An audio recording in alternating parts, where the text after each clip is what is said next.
Oke, kita lanjut ke materi yang ke-9, yaitu adalah multiple inheritance. Saya coba share screen dulu di all share screen aja biar enak ya. Oke. Di pertemuan 9 ini ya. Itu sudah bisa, Pak. Sudah bisa, Pak. Terima kasih, Pak. Oke, untuk pertemuan 9 ini ada pemrograman berorientasi objek lanjut dengan tema multiple inheritance ya. Dengan interface. Nah, kenapa nih ada kata-kata dengan interface ya? Nanti akan dijelaskan di sini ya. Kenapa nggak langsung aja multiple inheritance ya? Ternyata di Java tidak mengizinkan ya kita membuat mengakses dua kelas turunan ya. Secara langsung itu nggak bisa. Makanya kita butuh yang namanya interface. Nah, apa itu multiple inheritance? Seperti yang Anda ketahui, sebuah kelas dapat memperluas fitur kelas lain dengan menggunakan pewarisan. Nah, jadi kalau kita punya suatu kelas, itu kita bisa bikin suatu kelasnya ini diturunkan kepada kelas lainnya nanti ketika kita panggil ya. Jadi kita bisa memanggil suatu isi yang ada di dalam kelas tersebut ya. Makanya disebut dengan pewarisan ya. Jadi apa yang dimiliki oleh si kelas bapaknya lah istilahnya. Apa sifat yang dimiliki oleh bapaknya, anaknya itu jadi punya ya, jadi punya sifat dari yang diwariskan oleh bapaknya. Itu konsep dari inheritance. Ketika sebuah kelas yang memperluas lebih dari satu kelas dikenal sebagai warisan berganda. Di sini juga dijelaskan lagi ya, ketika sebuah kelas yang memperluas lebih dari satu kelas dikenal sebagai warisan berganda. Tetapi Java tidak mengizinkannya karena hal itu menciptakan masalah terlalu rumit untuk dikelola. Nah, tadi ya, kenapa harus menggunakan interface. Jadi dia nggak bisa langsung kita panggil ya dengan dua kelas untuk dilakukan secara inheritance atau diturunkan ya sifatnya. Pertama, beberapa warisan menggunakan antarmuka. Di sini ya kita sebagai contoh adalah ada college data dan hostel data. Adalah dua kelas yang diperluas oleh kelas student record. Ini dikenal sebagai warisan berganda. Namun di Java hal ini tidak memungkinkan untuk diimplementasikan. Kita akan mempelajari alasan dibalik dan mengapa Java tidak mendukung banyak warisan. Nah, ini ya konsepnya seperti ini. Mungkin tadi ada dari kata-katanya agak bingung ya. Mungkin kalau dari bagan yang kita bisa lihat di sini sedikit dipahami ya.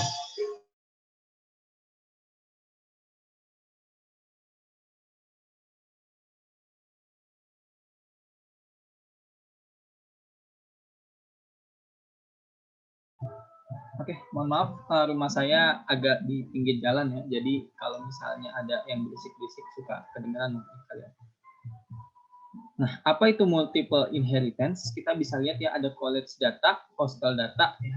Kemudian kita perluas lagi ya, atau kita extend lagi, atau kita turunkan lagi menjadi student record. Jadi kalau di sini kita punya dua kelas yang berbeda konsep ya, ada college data dan hostel data. Tapi kita mau turunkan ya, mau turunkan lagi dari dua kelas ini menjadi student record. Jadi kan kita nggak perlu repot-repot lagi ya, kita tinggal panggil kelas yang ada di sini dan hostel data yang ada di sini sehingga kita punya student record. Tapi hal ini tidak diizinkan oleh si Java ya, tidak bisa langsung seperti ini ya. Ada tekniknya. Nah, di sini dijelaskan lagi ya, Java punya alasan mengapa Java tidak mendukung banyak warisan. Misalnya kita memiliki dua kelas tadi ya, contoh ada college data dan hostel data. Kedua kelas memiliki catatan siswa dan memiliki beberapa metode. Di sini kami akan memiliki dua metode di setiap kelas dan satu metode umum di kedua kelas. Nanti kan konsepnya akan dibuat seperti ini. Student record adalah kelas lain yang memperluas kedua kelas dari college data dan hostel data. Jadi kita punya college data, hostel data, kita perluas lagi ya menjadi student record. Kita punya data ini ya, istilahnya data siswa ya. Mewarisi semua metode college dan hostel data. Jadi semua yang ada di metode yang ada di college data dan hostel data itu bisa dipanggil di student record. Ini ya maksudnya nanti kita mau lakukan seperti itu. Nah ini contohnya ya, misalkan kita punya college data, kita punya college detail ya. Kemudian di sini ada public void student data. Nah, di sini juga ada nih ya public void student data, hostel detail ya. Nah, dari sini student record diharapkan dia bisa memanggil college detail maupun student data. Kemudian hostel detail ya dan student data yang ada di hostel data. Jadi kita punya apa yang ada di college data dan di hostel data ini kita punya ya ketika di extend di student record ya, diperluas lagi di student record. Kita punya ini nih ya, kita turunin ya. Kalau biasanya kan kita cuma turunin dari satu ini aja, dari college data aja kita turunin. Itu kemudian dari college data ini kita turunin lagi jadi apa gitu. Tapi jadi dari satu ini menjadi lebih banyak. Kalau ini dari banyak menjadi satu ya. Kita punya banyak data dari kelas-kelas apapun, itu kita extend jadi satuan lagi. Nah, contoh ya, ini ada contoh ya. Kita buat college data terlebih dahulu. Nah, di sini ada college data, saya langsung ke ini dulu ya, public void-nya dulu. Nah, ini. Public void student record. Coba ya. File, new project, Java application. Nah, ini application 36 aja kali ya. Atau ini aja namanya.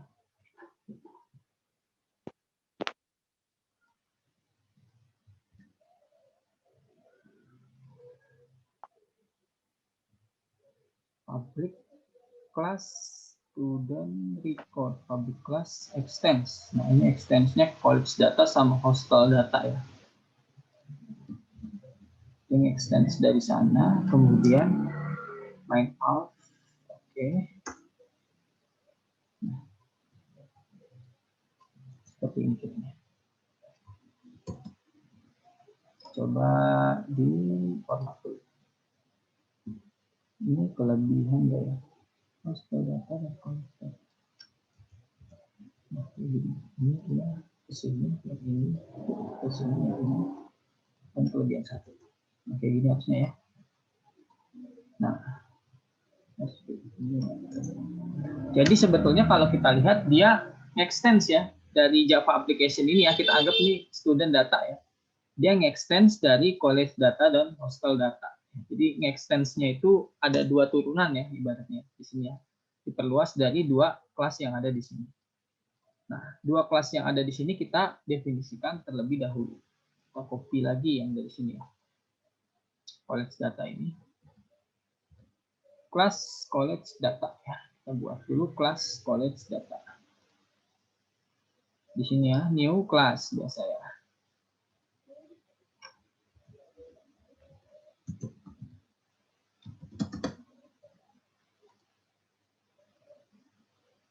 Nah, ini copy dulu ya, copy.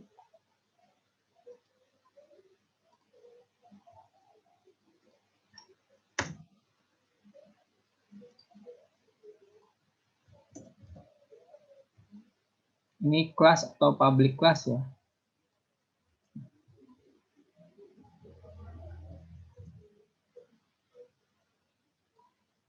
Public class juga bisa atau kelas juga bisa ya. Jadi tergantung kamu definisi encapsulation-nya ya.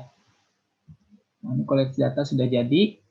Nah, selanjutnya kita bikin, apalagi di sini diminta untuk bikin hostel data ya.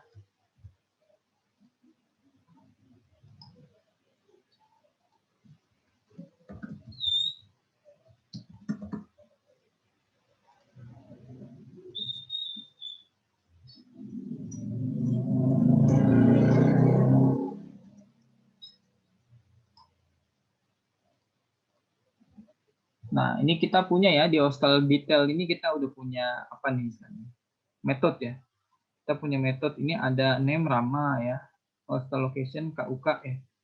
Student selection on base center financial and financial condition. Nah, di college ini ada apa? College name ya. Ini kemudian college grade A, ini university-nya, kemudian course of student MCA ini ya. Dia kursus apa aja di sini. Nah, dari sini kita tinggal dijalankan. Oh, ini nggak bisa ya, error ya. Coba kita lihat dulu di sini recordnya masih salah. Ini harus Java application. Ini juga sama ya. Hostel detail. Nah, dia hanya membaca ini ya, college data ya. Hostel detailnya enggak. Oh, ini haknya huruf kecil. Oke, kita ganti huruf besar. Hostel data. Oh, ini hostel detail. Hostel detail. Kita lihat panggilnya dia college. Oh, ini benar ya, harusnya begini. Kan ini manggil metode ya. Metode yang ada di dalam sini. C-nya kecil. College detail, udah benar. Dia jadi ambigu sebetulnya ya. Jadi dia bingung. Sebetulnya nggak bisa langsung dua seperti ini. Kecuali mungkin ini kita hapus. Nah, ini juga kita hapus. Nah, dia bisa kalau seperti ini ya. Karena dia cuma nge-extend dari satu data. Nah, kalau kita Ctrl Z lagi. Misalkan yang ini yang kita hapus ya. College data. Kita panggil hostel aja. Nah, ini dia bisa. Kayak gini. Nggak error ya. Tapi dia nggak bisa dua kayak tadi yang extend kedua tadi. Itu Java tidak mengizinkan apa? Tadi dibilang di awal ya, dia tidak mengizinkan inheritance ya. Akan terjadi masalah yang sangat rumit untuk dikelola. Karena konstruktornya juga bingung dia akan panggil yang mana gitu ya.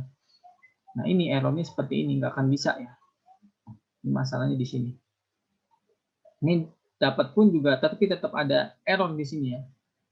Oke, ini kan DSA ini dia coba kita lihat college name create university college, ini data yang mana yang dia panggil.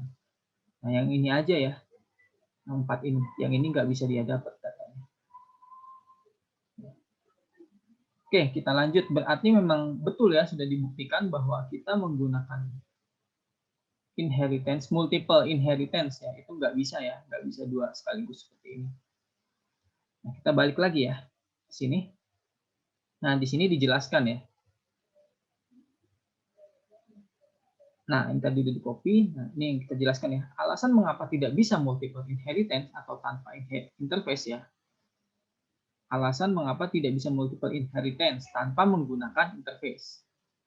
Alasan pertama ya, Anda dapat melihat kelas college data dan host data diperluas oleh kelas student record. Benar ya, jadi kita punya college data, kelas college data, hostel data, kita perluas lagi menjadi student record. Kedua kelas memiliki metode umum. Ya, metode umum adalah struktur data, sama-sama betul ya. Setiap di sini dia punya apa nih? Struktur data ya. Atau student data istilahnya ya, student data. Di college data ada student data, di hostel data juga ada student data. Itu yang disebut dengan metode umum tadi ya. Yang diwarisi oleh student record. Ini adalah rute penyebab masalah karena ketika programmer mencoba memanggil metode student data di student record class di student record class, maka compiler akan bingung tentang metode mana yang akan dia panggil. Dia bingung metode mana yang akan dia panggil. Itulah alasan utama mengapa Java tidak mendukung multiple inheritance. Tetapi kami mencapai multiple inheritance menggunakan antarmuka ya. Jadi kalau maupun bisa itu harus menggunakan interface ya, atau antarmuka. Alasan kedua, seperti yang harus Anda dengar tentang rangkaian konstruktor ya. Konstruktor dapat memanggil konstruktor superclass dan konstruktor yang ditentukan dalam kelas yang sama secara default.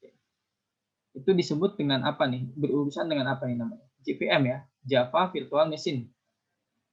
Dengan rangkaian konstruktor karena kita dapat membuat objek dengan kata kunci baru ya. Maka JVM memanggil konstruktor kelas itu dan konstruktor tersebut memanggil konstruktor superkelasnya. Ketika programmer mencoba membuat objek di student record, nah kita lihatnya di sini kan kita membuat objeknya di student record ya. Student record kita buat objek, ciptakan objek. Maka compiler akan bingung tentang konstruktor siapa yang harus dia panggil. Makanya juga tadi ada error di sini ya. Dia bingung nih konstruktor mana yang dia panggil seperti itu. Ini alasan kedua. Sebetulnya masih banyak lagi ya beberapa alasan lainnya, cuma saya simpulkan alasan yang paling simpel di sini.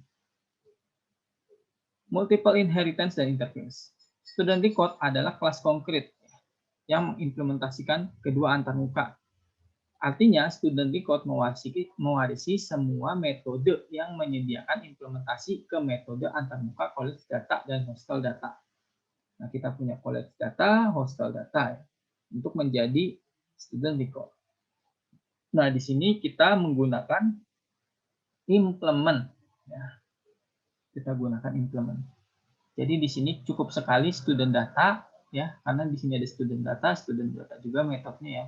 Ini digunakan sebagai metode yang default. Jadi default void apa gitu ya? Kan public void ya. Kalau metode umumnya kita gunakan di sini metode void ya, langsung default void ya. Atau default void student. Nah di sini ya, ada college detail dan hostel detail. Nah, sebagai contoh, di sini ada scriptnya ya. Jadi di sini nanti kalian buat kelas college data dan kelas hostel data. Di sini baru kita panggil student record. Nah, student recordnya ini nggak manggil ke mana? Dia tetap ya manggil ke college data dan hostel data, tapi menggunakan apa nih? Bukan extend ya, tapi implement ya. Implement college data dan hostel data ini. Setelah itu kita override ya. Biasa nih manggil apa sih namanya? Interface. Kita override pakai metode overriding. Public void hostel detail ya. Yang metode yang ada di hostel data ini. Sama ini overriding juga detail. Nah, kemudian di sini ini maksudnya dari sini ke bawah sini ya. Nah, student data kita panggil nih metode umumnya apa yang mau dipanggil. Student data super titik student data. Hostel data super titik student data. Nah, kalau kita lihat di sini ada void lagi ya, default void ya student data. Jadi ada kata supernya di sini ya, karena kan kita memanggil void umum, ada tambahan kata super student data.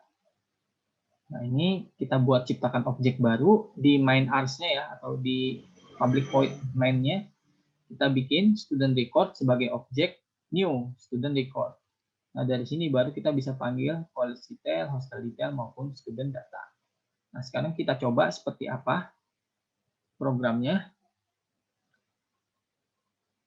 Nah, ini saya udah buat nih yang ini ya. Nah, ini student record. Nah, ini kita buka dulu hostelnya sama koleksi. Nah, hostel data ini beda ya sama ini ya. Ini sama ini. Kalau ini kan bentuk kelas ya. Kalau hostel dan college ini bentuk apa nih? Interface ya. Pakai interface. Nah, ini interface. Bikin student record ya. Package-nya kan tetap ya. Kita nggak otak-atik. Nah, kita bikin interface hostel data. Sama college juga sama. Interface college data. Dari interface ini baru kamu bikin public void hostel detail ya.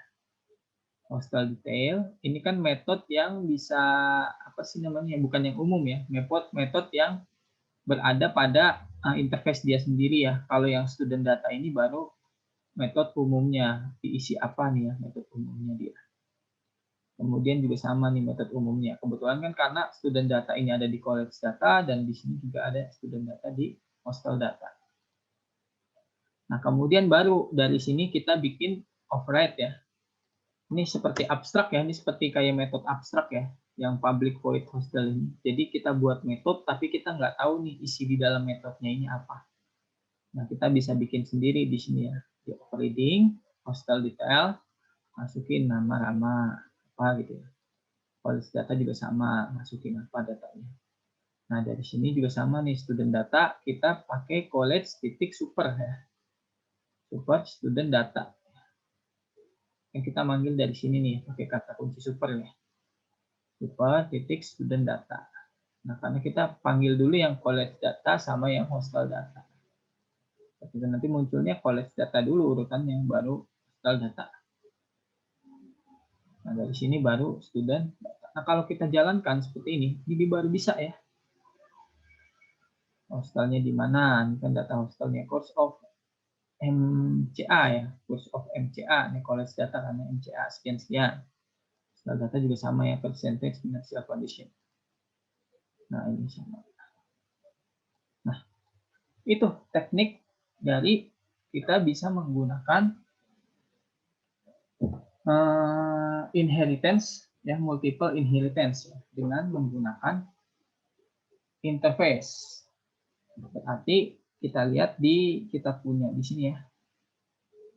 Kita punya di mata kuliah Sistem Informasi semester 4. Di sini ada pemrograman berorientasi objek lanjut. Nah, di sini kita sudah sampai sini ya, multiple inheritance dengan interface. Nah, kita sudah sampai sini. Ini berarti sudah terjawab ya di malam ini untuk materi yang multiple inheritance dengan interface. Nah, ada contoh satu lagi ya, contoh program satu lagi itu nanti di modul ya. Modulnya belum saya selesaikan ya. Nanti kalau sudah saya upload, kuisnya udah saya upload, tinggal modulnya aja yang belum di-upload ya. Itu kalau modulnya udah saya upload, saya info lagi di grup ya. Oke, mungkin sampai sini ada yang pengen ditanyain dari multiple interface. Kemarin gimana? UTS-nya susah apa enggak? Susah, Pak. Susah semua. Enggak, kan itu dikasih pilihan ya, ada yang dari gampang banget, ada yang sedang-sedang aja, ada yang susah banget juga ada.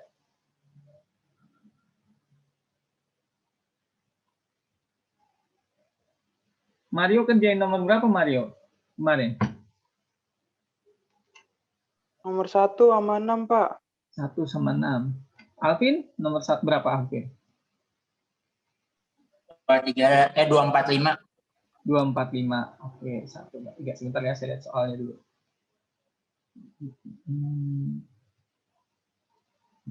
Satu deh, Pak. Salah, bukan 2. Oh ya, bentar ya. Coba kita lihat dulu. Di UTS. Ini soalnya. Share screen. Nah, ini ya, kemarin soalnya ya. Jadi kan di sini ada perintah ya, kalian bebas memilih soal, namun maksimal ini 3 soal ya yang kalian kerjakan. Jadi sebetulnya di sini kan ada poin-poinnya ya. Sebetulnya kalau kalian bisa kerjain aja yang ini nih, nilainya udah dapat cepet. Nggak usah lain lagi kan. Nah, tadi yang 1 ya, 1 ini kan sebenarnya udah ada codingnya kan ya.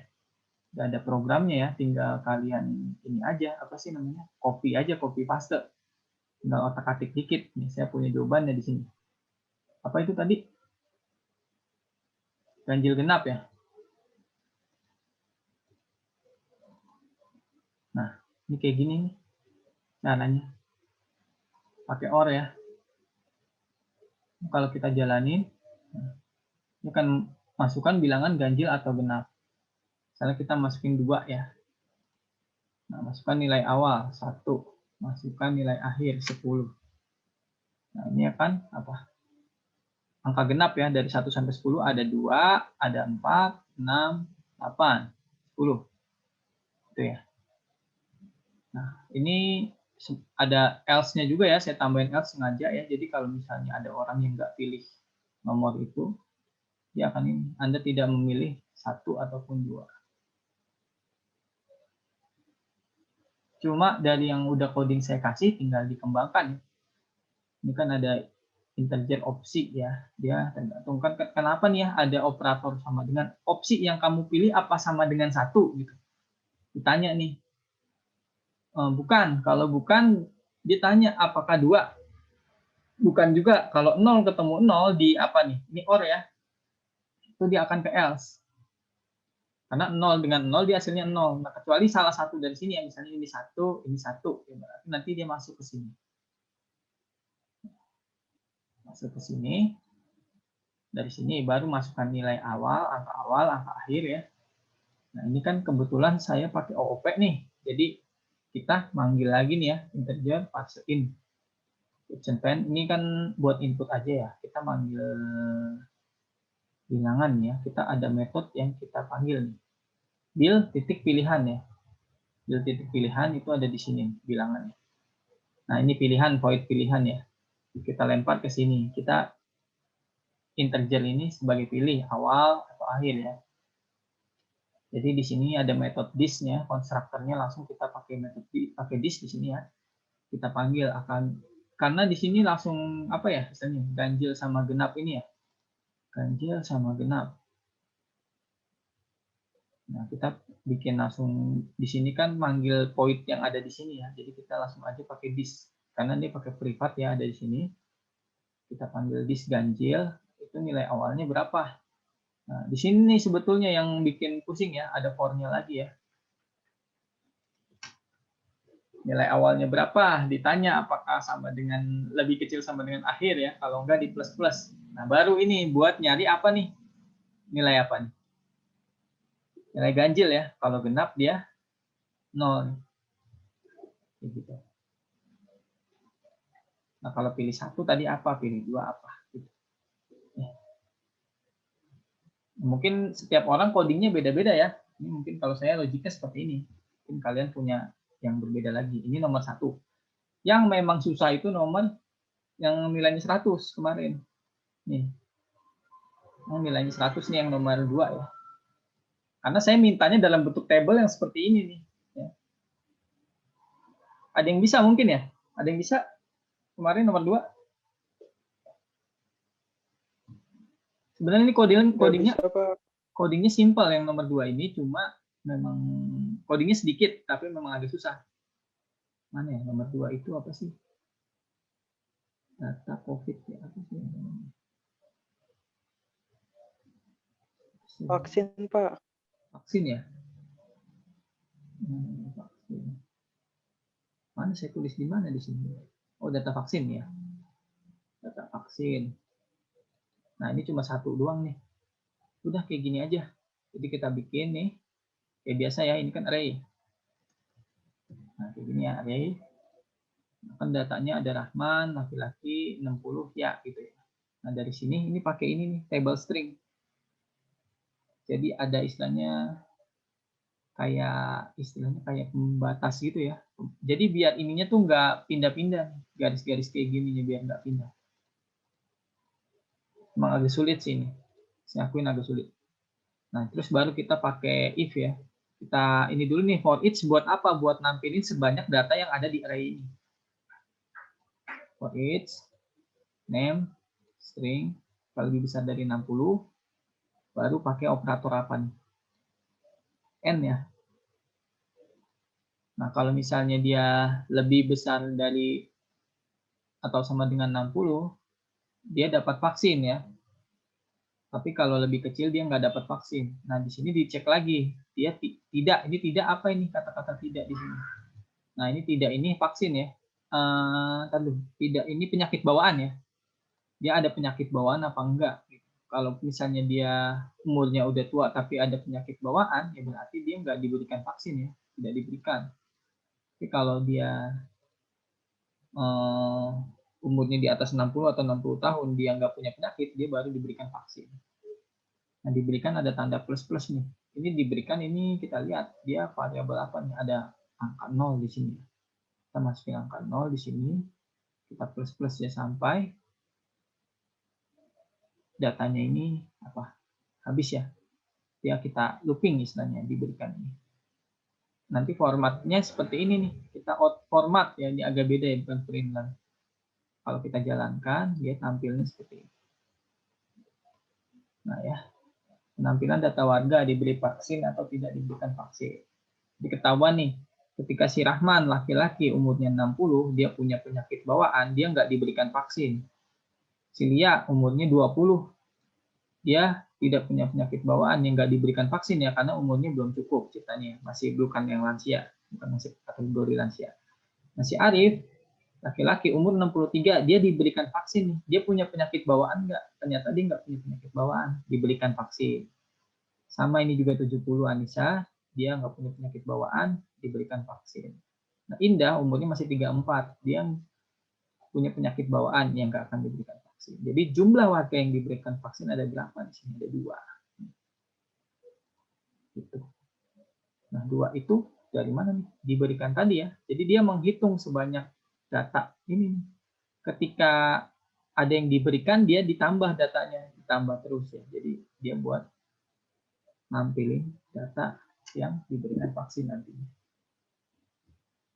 Ini untuk nomor 2 ya. Kayak gini jawabannya. Data vaksin. Nah, terus Berapa lagi?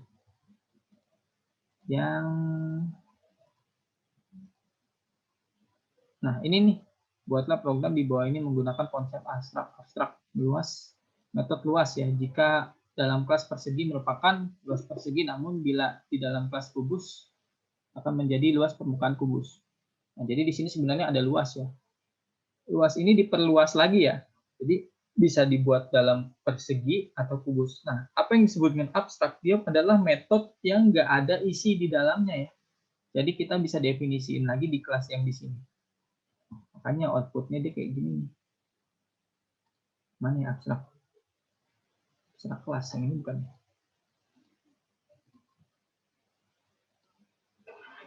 Oh bukan thinking.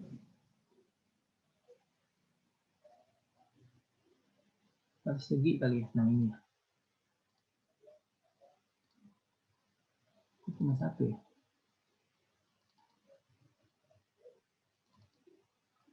Ini mana? Kok nggak muncul? Oh ini munculnya di bawah. Kita tulis dulu sudah. Nah ini persegi nih.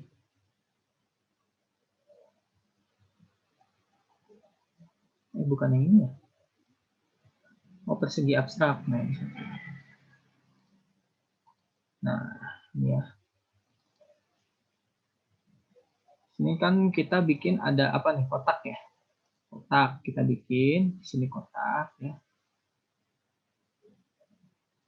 Nah, seperti ini ya. Bukan kubus luas keliling. Untuk mencari luas input sisi ya. Masukin nih. Berapa luas persegi apanya. Kan sama ya, sama yang udah pernah dikasih juga ya. Sama saya waktu itu ya. Cari luas. Nah, ini nih. Masih cari luasnya ini yang tadi saya bilang ini abstrak, jadi belum ada metode yang bisa dipanggil tapi belum ada isinya. Nah, ini kubus. Ya, luasnya baru kita definisiin. Ini kita mau nyari luas kubus ya luasnya seperti ini. Kalau persegi luasnya seperti ini. Ya, jadi ada dua luas tapi beda peruntukan ya. Ini untuk luas persegi, ini untuk luas kubus. Ini untuk luas kubus ya. Ini untuk persegi. Sama-sama luas tapi namanya ininya beda ya.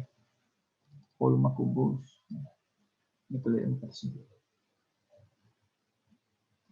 Nah ini yang disebut dengan abstraknya di sini ya. Cuma saya combine dengan apa? Dengan yang menu pilihan seperti ini ya.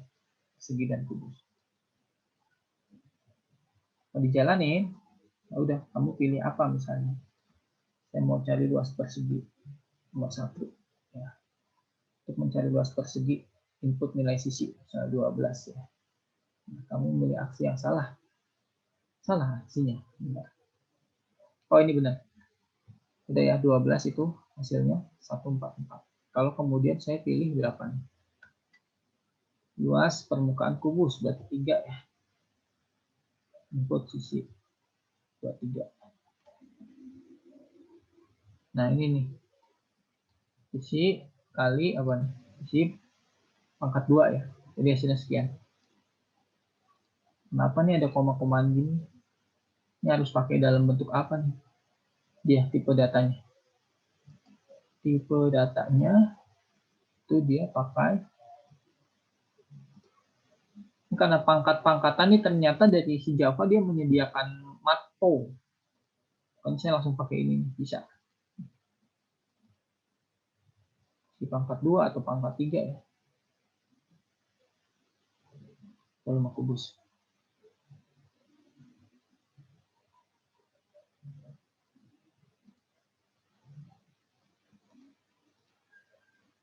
Nah, bisa ya langsung integer ya, bilangan bulat.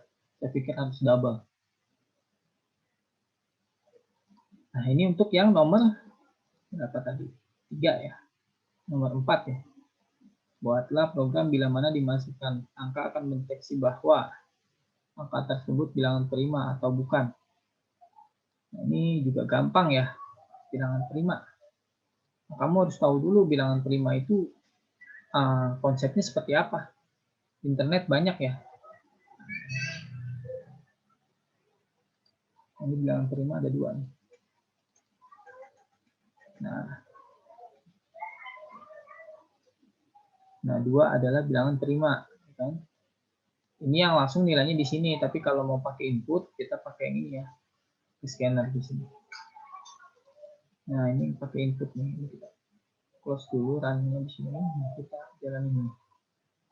Nah, ini pakai input ya. Silakan masukkan angka yang akan dicek. Misalnya kita masukin 12.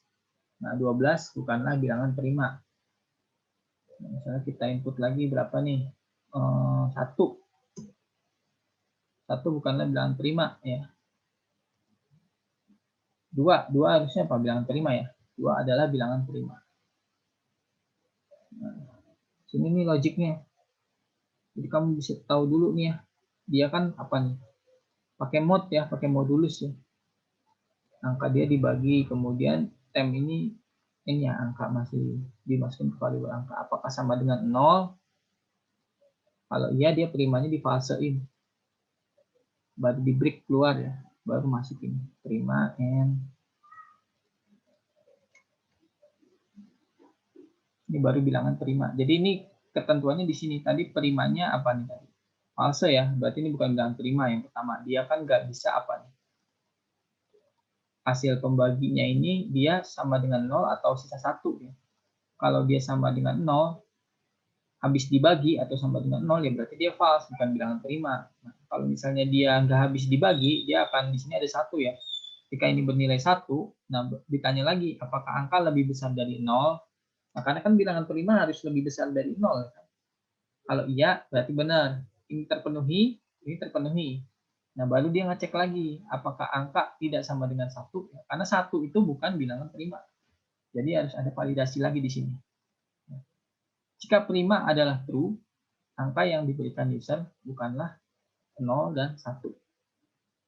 Jadi ini buat memvalidasi biar nggak ada angka 0 dan 1 yang dianggap nanti sebagai bilangan bukan bilangan prima. Makanya tadi kalau kita isi 1 dia bukan bilangan prima. Nah, misalnya berapa lagi? 27. Bukanlah bilangan prima ya. Berapa lagi? 7 ya. 7 adalah bilangan prima. Seperti itu. Ini. Untuk yang nomor 4. Nah, ini kelipatan memori. Ini juga paling gampang ya. Membuat menampilkan kelipatan memori 1 sampai 1024. Kayak gini nih hasilnya. Udah pakai apa? Perulangan ya. Memori, mana memori?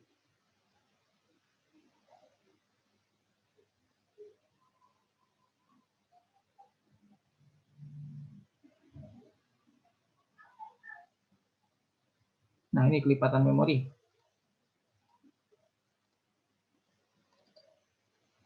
Jalanin ya. Nah, ini gini ya.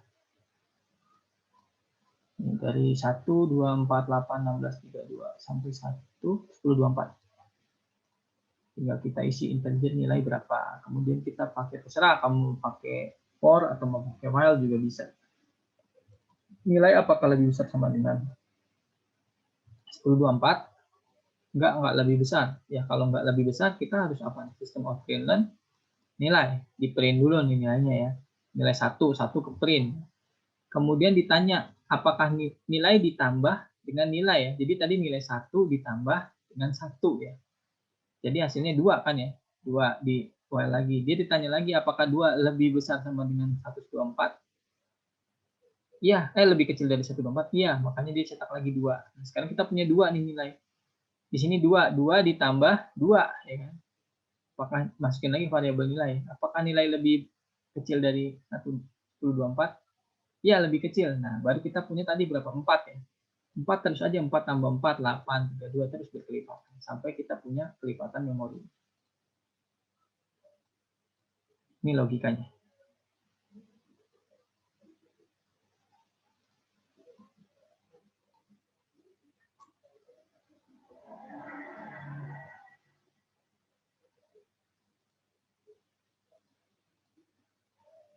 Nah, yang keenam, ini kalian bebas ya. Bikin apa aja. Terserah. Oke. Gampang ya harusnya ya. Itu sebetulnya ya soal-soal yang saya kasih memang penyesuaian di Java-nya aja. Yang satu yang harus kalian bisa penguasaan di Java sedikit tahulah tentang Java-nya. Kedua adalah logikanya ya, logiknya. Itu pertama kali kalian kuliah ada namanya kuliah itu algoritma dan pemrograman. Nah, itu di mana kalian harus merancang logika kalian. Misalnya dikasih case seperti ini nih. Kamu dikasih suatu masalah seperti ini ya, kamu bisa nyimpulin itu secara logika. Nah itu algoritma pemrograman. Kalau di situnya nggak dapet, susah. Jadi mau ngerjain ada soal cerita yang kayak tadi saya bikin itu susah, pasti nggak bakal bisa. Gitu ya. Makanya kenapa saya bilang ya dari awal tuh dasarnya penting ya itu seperti itu. Makanya kadang kenapa saya nggak mau lanjut ke yang ini contohnya nih ya kan lanjut ya terus. Tahu-tahu susah ya. Emang kayak gitu, kalau dasarnya nggak dapet, ya nggak bakal bisa. Kesannya susah. Semakin kesana lagi, semakin susah lagi. Gitu. Karena dasarnya aja kita nggak paham. Sama aja kayak kamu nih, kamu belajar matematika. 1 tambah 1 sama dengan 2 misalnya. Gitu. Nah, kalau kamu nggak tahu 1 tambah 1 sama dengan 2, kamu mau belajar ngitung luas segitiga, atau mau belajar tentang yang lainnya ya, misalnya hitungan-hitungan lainnya, untuk integral segala macam, nggak akan bisa. Sama, pemrograman juga sama ya. Jadi kita harus tahu dasarnya dulu. Kalau dasarnya udah dapat, kesananya gampang. Itu sih yang bisa saya sampaikan. Kan ini direkam ya, nanti kamu bisa lihat aja review lagi sendiri program-programnya, dibaca lagi lain programnya ya. Siapa tahu UAS ada soal yang model-model kayak gini lagi ya. Siapa tahu ya. Kalau praktek ada soal-soal kayak gini lagi. Terus tadi ada yang bingung nggak dari yang saya jelasin? Dari interface tadi atau mungkin ada dari ujian yang mau ditanyain dari soal UTS kemarin. Saya belum koreksi sih, saya jujur belum ada yang saya koreksi. Belum sempat saya.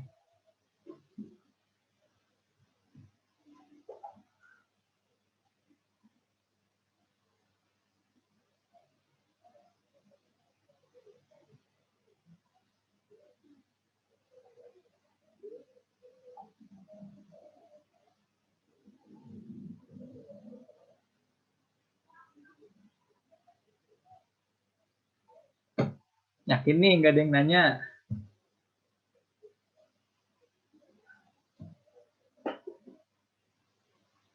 Bingung di mana mungkin.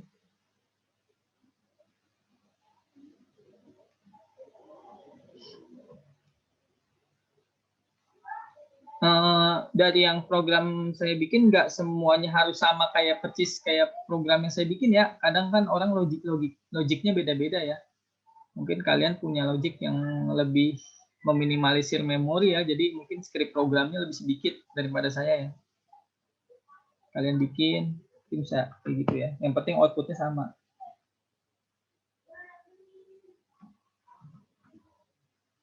Jalan mungkin beda-beda ya. Misalnya saya tadi bikin yang ini pakai OOP, kalian bikin pakai struktural juga bisa. Yang penting kan outputnya itu ya. Saya kan nggak nekanin harus pakai OOP. Di program yang saya bikin juga ada yang pakai OOP, ada yang enggak. Jadi campuran. Ada yang bikin kelas banyak, baru dipanggil kelas dari sini, baru jadi dirangkai-rangkai. Ada yang langsung satu halaman doang ya, satu page di main program itu isinya di situ semua juga bisa.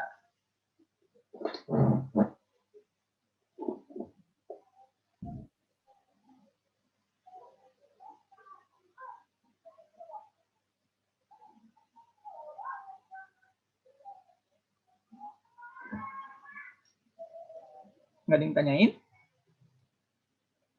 Konsep agregasi, asosiasi, dependensi, konsep dasar exception handling, error handling, text code, user defined handling, komponen GUI, graphical user interface, komponen swing, komponen event. Java itu luas banget loh. Saya nih, kamu coba nih saya share screen ya. Saya punya modul Java itu banyak banget dan saya juga nggak nguasain sebetulnya ya. Beberapa aja yang saya pahami konsep dasar aja. Saya punya modul Java, ini bahan Java nih. Ada punya Jenny, ini sebanyak ini. Ini Java ya dari 1 sampai 6. Dan di Jenny-nya ini kalau kita klik nih materi contohnya, kalau kita baru sampai 2 ini doang ya. Nih di sini. Nih, kita baru sampai di sini aja. Nah, kamu kalau misalnya masuk ke active flag, nih di sini ada lagi. Ya, apa nih di sini? Programming fundamental banyak ya, treat jaringan applet, IO stream. Banyak banget. Luas banget ya, Pak. Nih, kita punya apa di sini? Misalnya ini kan materi-materi ya, ini aktif ya. Ini kan ada yang materi, ada yang contoh program. Nah, ini nih, pemrograman mobile. Web service, optimasi, banyak banget. Benar-benar banyak. Nah, ini apa lagi nih? Nah, SQL ya, JDBC. Nah, ini nanti JSP ya. Kalau misalnya kalian nih ada G2EE ya. G2EE itu kayak istilahnya bikin web tapi pakai Java.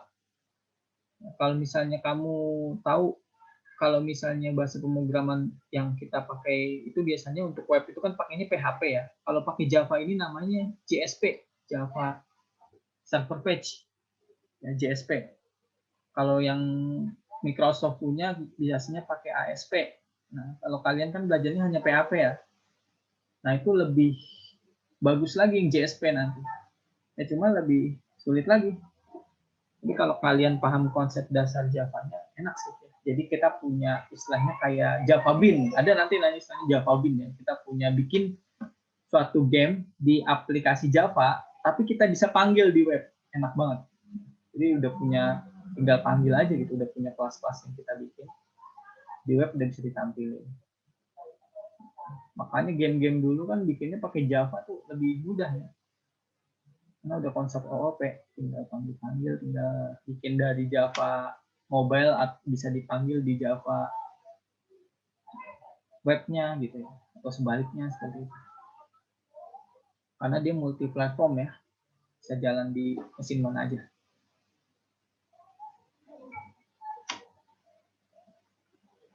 Ini ada yang ingin tanyakan mungkin?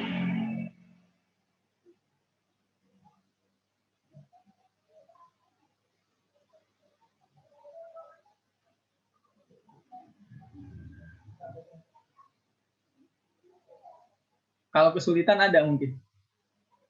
Kesulitannya di mana?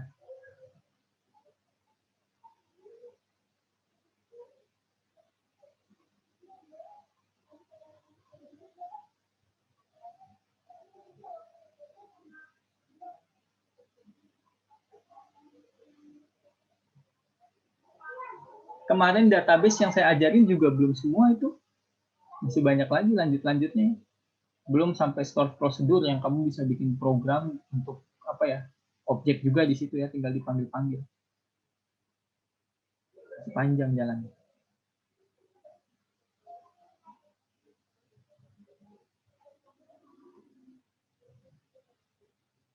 Nah, jadi sistem analis aja, jangan jadi programmer pusing. Jadi sistem analis aja ya, lebih asik.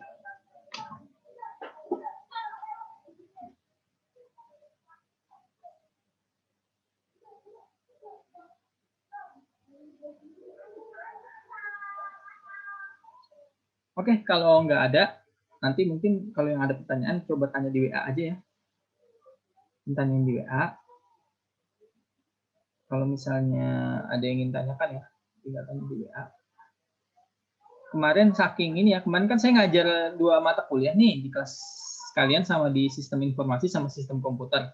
Di sistem informasi saya ngajar pemrograman berorientasi objek lanjut ya, OOP, di bahasa tingkat yang paling tinggi lah istilahnya. Di sistem komputer saya ngajar bahasa pemrograman assembly, bahasa pemrograman yang paling rendah. Nah, saya kemarin malah lupa yang bahasa pemrograman yang paling rendah ya, assembly malah suka lupa ya. Karena kan dia bahasanya lebih ke hardware ya, jadi move A, apa, move DX, CX kayak gitu ya. Lebih ke belajar ke register ya. Simbolik-simbolik doang ya. Itu lebih pusing lagi ternyata. Kalau bahasa pemrograman tingkat tinggi ini udah manusiawi, kita masih bisa pahami. Kalau yang apa sih namanya, assembly itu kita buat nampilin A, B, C, D, F, G aja codingnya panjang, bicaranya panjang, looping ke sana ke sini, manggil angkat. Kemarin sempat lupa malah, jadi bingung ya kadang itu, suka lupa. Tapi dengan adanya ngajar kayak gini, review lagi, saya belajar lagi ya. Oh harus begini. Ternyata kemarin kurang di sini. Enaknya gitu. Jadi ingat lagi. Oke, nanti kalau ada pertanyaan mungkin di grup WA aja ya. Kita waktunya terbatas. Mungkin saya akhiri ya sampai di sini. Sekian dari saya, kurang dan lebihnya mohon maaf. Assalamualaikum warahmatullahi wabarakatuh. Selamat malam semuanya, selamat beristirahat. Jangan lupa kerjakan tulisnya ya. Waalaikumsalam warahmatullahi wabarakatuh. Terima kasih. Ya, terima kasih semuanya. Terima kasih, Pak. Terima kasih Pak. Terima kasih semuanya.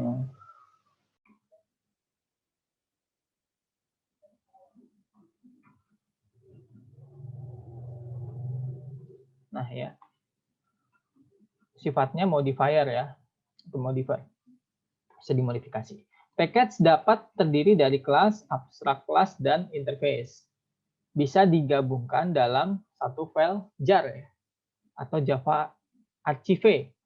Ya, istilah kalau bahasa ini ya, kita bilangnya archive ya. Kalau orang Inggris apa bilang? Archive ya. Arsip. Archive atau arsip ya, archive. Secara default Java mengimport ya package java.lang ya, ini secara default, sehingga kita bisa mengakses kelas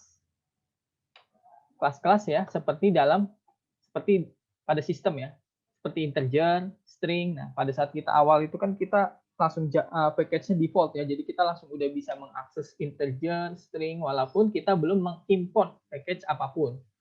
Nah ini adalah package yang secara default. Di package-nya dia java.lang. Ya, seperti itu ya. Meskipun kita nggak perlu definisiin ini ya, tapi sudah langsung. Nah ini contohnya ya. Kita nggak definisiin ya. Package ini package bawaan ya. Ini contoh yang dari sini. Nah ini kan package yang bawaan dari programnya nih ya. Coba mahasiswa. Kayak gini. Udah secara default di sini. Oke, kita balik lagi ya. Sintak untuk import adalah import nama package ya. Contohnya gimana kayak gini ya. Kamu bikin misalnya import nama package ya. Baru titik apa. Kalau mau definisiin per nama kelas bisa, atau mau al juga bisa pakai bintang. Ini berarti ngambil semua yang ada di package Civitas Akademika, ini semuanya diambil di sini. Jadi kelas yang ada di sini ini udah pasti terbaca semuanya. Kelas ini udah pasti terbaca. Karena kita pakainya bintang ya. Kecuali misalkan bintangnya kita hapus kayak gini ya. Kita ganti misalkan dosen. Nah, yang dosen ini yang bawah ini kebaca nih. Oke ya. Tapi yang atas mahasiswa nggak kebaca ya. Karena dia nggak ngebaca package yang di dalam mahasiswa ini. Kalau sama halnya dengan misalkan kamu bikin gini, mahasiswa ya, kayak gini. Nah, ini cuma mengakses yang ini, yang dosennya nggak diakses. Ya berarti kalau kayak gitu, saya apa-apa bikin package bintang aja dong, Pak. Ya terserah kamu ya. Itu terserah dari programmernya masing-masing. Kenapa saya bilang terserah? Karena kalau saya lebih baik ya, kalau saya pribadi sih lebih baik mending bikin kayak gini, maaf nih ya. Saya bikin misalnya mahasiswa kayak gini. Terus saya import lagi di bawahnya, saya bikin 2 kali kayak gini, baru di sini dosen. Dosen ya. Saya lebih baik kayak gini. 2 kali daripada pakai bintang. Karena kenapa? Kalau pakai bintang itu dia ngelot semua yang ada di dalam kelas yang ada di dalam sini ya. Ini contohnya cuma 2 ya. Kalau ada 10.000 kelas di sini misalnya. Kamu bayangin dalam satu program kamu ngelot semua data itu, semua script itu. Itu lama banget. Nanti programnya makan memori juga banyak ya. Jadi lebih baik sih enaknya didefinisikan seperti ini. Cuma kekurangannya nanti kalau ada yang kamu mau implement lagi, mau kamu panggil lagi, nggak dapet karena belum didefinisiin. Gitu. Kalau bintang udah pasti semuanya keambil. Itu ya bedanya ya. Kalau misalnya kamu kira-kira ini bakal gunain banyak, udahlah bintang aja gitu ya. Tapi kalau bakal gunain cuma sedikit, yang mending langsung ditambahin di sampingnya. Oke, kita lanjut. Nah, ini sama ya, import nama package seperti itu. Nah, package kit jika kita ingin memakai kelas date ya, dalam package util ya, di sini maka kita harus menulis dengan cara import java util.date. Nah, selama ini kan kita bikin kayak gini ya. Kita copy dulu. Selama ini kita bikin seperti ini ya. Nah, ini udah mengimport java util seperti ini ya. Coba kalau ini kita hapus satu. Sama tanda seru ya. Pahamkan bedanya ya? Kenapa di sini ada tanda seru? Ya berarti package-nya Ctrl Z. Nah, package-nya ini belum digunain ya, di sini belum dipanggil atau belum digunain di bawah sini. Jadinya dia warnanya seperti ini. Nah, kalau mau panggil date aja berarti tadi ditambahin ya depannya di sini. Atau mungkin titik ya, titik aja di sini. Nah, ini langsung muncul. Kamu mau apa? Kalender, date, atau apa nih kan ada ya fungsi date di sini. Itu ya. Misalnya di sini kita bikin juga titik. Nah, ini ada 2 ya. Ini karena cuma 2, enak ya. Nah, kalau kamu yang tadi saya bilang nih, yang ini Java util titik. Nah, ini ada berapa banyak loh kelas di dalamnya. Ya, ini belum lagi di dalam package ada package lagi nih, concurrent, function, jar, login, macam ya, logging, regex, sti, stream, zip, banyak lagi di dalamnya. Dia tergantung kebutuhan. Kalau misalnya kamu habis klik titik ya, titik di sini terus nggak muncul-muncul, harus bisa kalau di NetBeans tinggal, atau kalau nggak muncul-muncul tinggal klik kontrol sama spasi, dia akan muncul nanti. Kalau di program gitu, misalnya kamu habis nulis ya, misalkan gini, yang tadi lah taruhlah seperti ini ya misalnya. Kamu mau import Java titik lang misalnya gitu ya. Nah, lang terus titik, kamu kan ceritanya nggak muncul nih ya. Habis lang apa lagi ya? Kamu kontrol spasi aja nanti dia muncul. Alat bantunya gitu. Kamu mau ketik apa di sini ada. Seperti itu. Kita balikin dulu ya. Ini kita hapus aja. Java utilnya ini kita ganti mahasiswa. Nah, oke.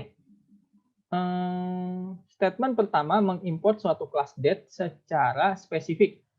Sedangkan statement kedua mengimport semua kelas di dalam package util. Nah ya. Jadi yang di pertama ini kita memanggilnya secara spesifik. Jadi kita cuma butuh yang date aja yang kita panggil. Kita nggak butuh yang lain-lainnya. Nah, kalau yang bintang ini berarti semuanya yang ada di dalam package si util ini ya. Seperti itu. Cara mainnya ya istilahnya. Jadi ibaratnya kalau bintang ini semua yang ada di dalam folder package util ini semuanya diambil. Kalau yang date ini cuma yang date aja, file yang date-nya aja istilahnya seperti itu. Oke, kita lanjut. Cara lain untuk menggunakan kelas dalam package lain adalah menggunakan explicit package reference. Dilakukan dengan cara memakai nama package secara lengkap untuk mendeklarasikan sebuah objek dari kelas tersebut. Nah, contoh di sini ada java titik util titik date tanggal. Kita belum coba nih yang tanggal, bisa nggak dia? Import java titik util titik date tgl. Mau nggak kayak gitu? Nggak mau, error ya? Atau di titik gini lagi? Nggak mau juga ya? Ini kalau di sini ada apa?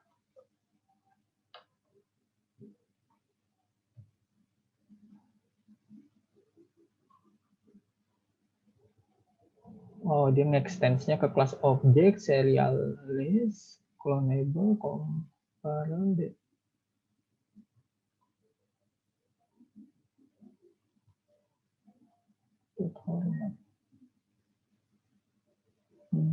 Oke. Ya, mungkin di sini harus tambah seperti ini mungkin. Atau diimplement pemanggilannya aja ya. Saya belum pernah gunain yang date nih. Java util date.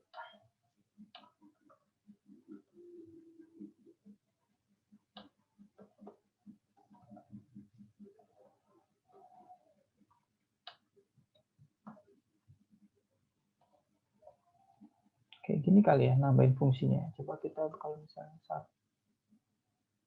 2021/11/02.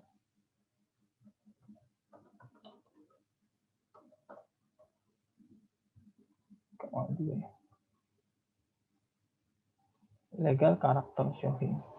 Oke, ini nanti belum tahu ya seperti apa ya. Kalian coba-coba aja kalau mau dicoba untuk yang Java date ini ya, yang tambah tanggal tadi ya formatnya. Di sini ada perintah contoh untuk Java util date pemanggilan tanggal. Nah, di sini package bawaan si Java ya, itu ada Java.6 ya. Java.6 itu di sini ada Java lang, util, IO ya.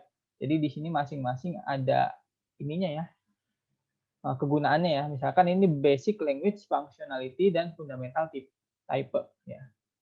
Ini untuk yang lang, collection data struktur atau class. Nah, kalau IO ini untuk file operation.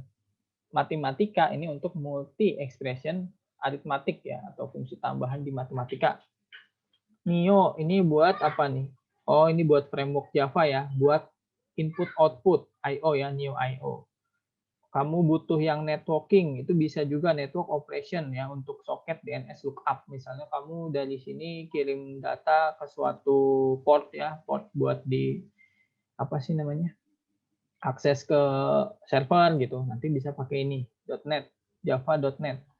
Java Security ya untuk generation tipe. Nah, ini untuk enskripsi dan deskripsi. Ada yang tahu enskripsi deskripsi?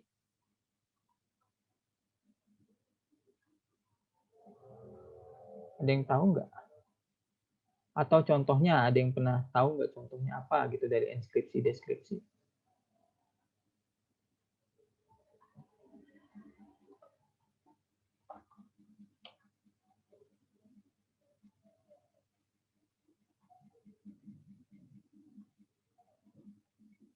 Kalau database tahu ya, Java database konektivitas. Jadi kamu kalau mau pakai database ya, satu database nih, pakai ini nih. JDBC, dia pakainya Java.SQL ya, SQL. Basic hierarchy package native atau disebut dengan ini ya, GUI ya, graphical user interface component. Ini basic package-nya native. Nah, kalau Java *swing ini hierarchy package platform independent which GUI component, juga sama cuma agak berbeda. Nah, classes for creating dan implement applet ya. Ini Java applet juga ada ya. Seperti ini dari package bawaan Java versi 6. Kebutuhan lainnya bisa cari-cari ya kalian di internet, bisa browsing-browsing kebutuhan apa aja sih yang package disediakan oleh Java gitu, sehingga kamu nggak perlu buat lagi gitu ya, nggak perlu buat sendiri kecuali kamu punya kebutuhan khusus ya.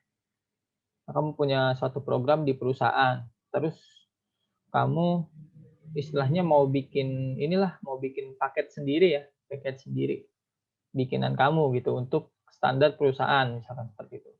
Kamu bikin paket-paket sendiri, jadi begitu kamu bikin program, selanjutnya kamu udah punya paket-paket yang sebelumnya sudah kamu bikin gitu.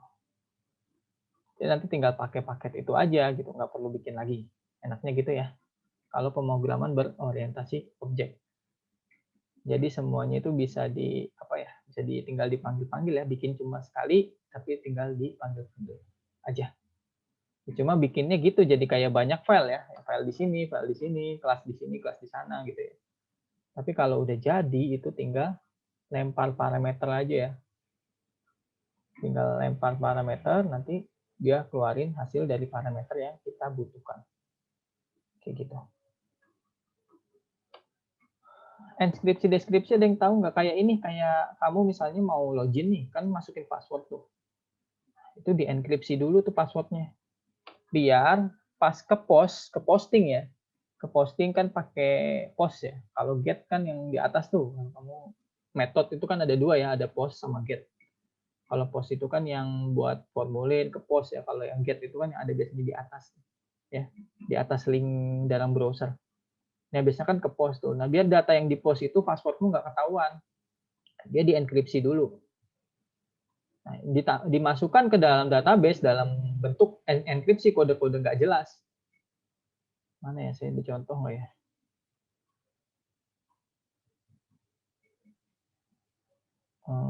Bentar. Coba, oh di sini. Coba saya buka localhost dulu ya. Kalau ini biasanya ke database nih.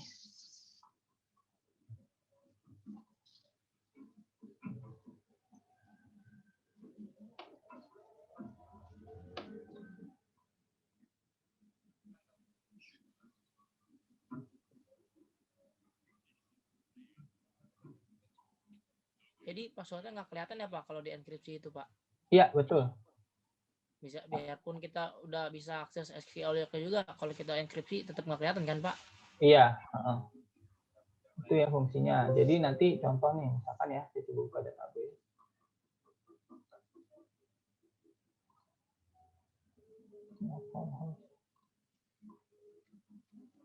Nah ini ya, kita pakai database apa ya? Mana yang musola, ada musola. Nah ini, masjid app, table admin. Nah ini nih passwordnya jadi kayak gini nih, tersimpannya di database ya. Saya nggak tahu nih fungsi ini dia bisa nggak select MD5 misalkan ya. Oh bisa nih MD5 nih. Misalkan apa? Kamu mau tulis apa di sini? Misalkan passwordnya 1, 2, 3, 4, 5 ya.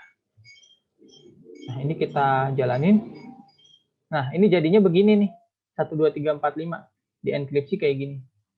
Ini tambahin 6 nih. 6 ya. 6. Nah kayak gini nih. Jadi sebetulnya password yang disimpan ya kayak gini ya. Nggak ada kayak gimana-gimana. Jadi nggak langsung password ini disimpan ke database. Enggak. Kalau kayak gitu enak ya yang punya database ya. Tapi kembali lagi saya pernah ngomong bahwa setiap ya contoh gini ya, kamu taruh data kan di Google ya. Kamu punya email, punya segala macam. Sebetulnya negara Amerika itu nggak perlu capek-capek buat mata-matain negara kita ya. Karena dari kamu punya email Google aja tuh mereka udah punya data kamu semuanya ya. Kamu tinggal di mana, kamu usianya berapa gitu ya. Terus kamu punya ATM apa aja ya, ketahuan di sana ya di Google itu. Kamu pernah pergi ke tempat mana aja dia bisa tahu dari lokasinya ya. Email-email juga ada ya semua. Ya sudah, memang seperti itu ya, udah dunianya seperti itu. Mana kenapa negara yang paling aman itu adalah negara apa? Korea Utara. Kenapa dia aman? Nah dia nggak boleh Google masuk sana ya. Mungkin kalau kamu pakai Google aja udah di ban kali ya. Udah di ini. Udah di istilahnya nggak diizinkan ya, nggak boleh ya. Waktu dulu saya pernah lihat ada istilahnya waktu pertama kali buka internet tuh ada Baidu gitu ya. Saya pikir itu virus ya, ternyata itu browsernya punya Cina ya. Dia nggak pakai browsernya lagi, maksudnya search engine-nya mereka tuh Baidu. Kalau kita kan pakainya apa Google ya. Kalau dia punya search engine sendiri namanya Baidu. Kayak gitu. Dan mereka orang Cina punya email sendiri, satu orang tuh setiap warga negaranya udah dikasih email sendiri. Emailnya tuh udah kayak berupa nomor KTP mereka sendiri. Jadi nomor emailnya itu nomor KTP gitu, nomor identitas dia gitu. Udah dikasih seperti itu. Oke, itu sedikit intermezzo aja ya. Nah ini yang disebut dengan enkripsi ya. Waktu saya kuliah juga sama, saya dijelasin, misalnya dosen ngejelasin nih, kemudian bilang enkripsi. Tapi enkripsinya tidak dijelaskan secara gamblang seperti ini gitu. Ini enkripsi loh, ini dekripsi loh, enggak seperti itu. Ya. Udah jelasin, udah aja pulang kuliah udah gitu. Makanya kadang saya agak baru tahu gitu. Oh jadi ini begini setelah nyari sendiri gitu. Misalkan gini, MD5. Hash online gini aja dah. Nah ini ya MD5. Nah biasanya enkripsi ini banyak ya metodenya, ada yang pakai MD5, ada yang pakai SHA, ada yang pakai SHA MD5, segala macam ya banyak. Kamu bisa cari-cari aja, browsing aja, itu banyak banget ya. Kamu pakai metode apa juga bisa. Mau kamu bikin ke bilangan biner dulu atau ke hexa dulu itu bebas, biar nggak gampang dihack sama hacker ya maksudnya ya.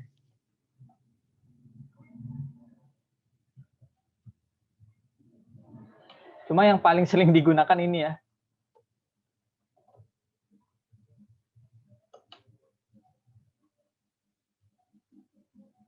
Mana ya kemarin saya nemu di mana yang buat ini? Decrypt.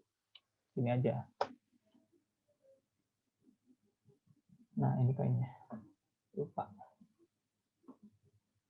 Nah, iya. Misalnya kayak gini nih. Misalnya kamu bikin password ya. Passwordnya password gitu. Ya. Terus kamu MD5.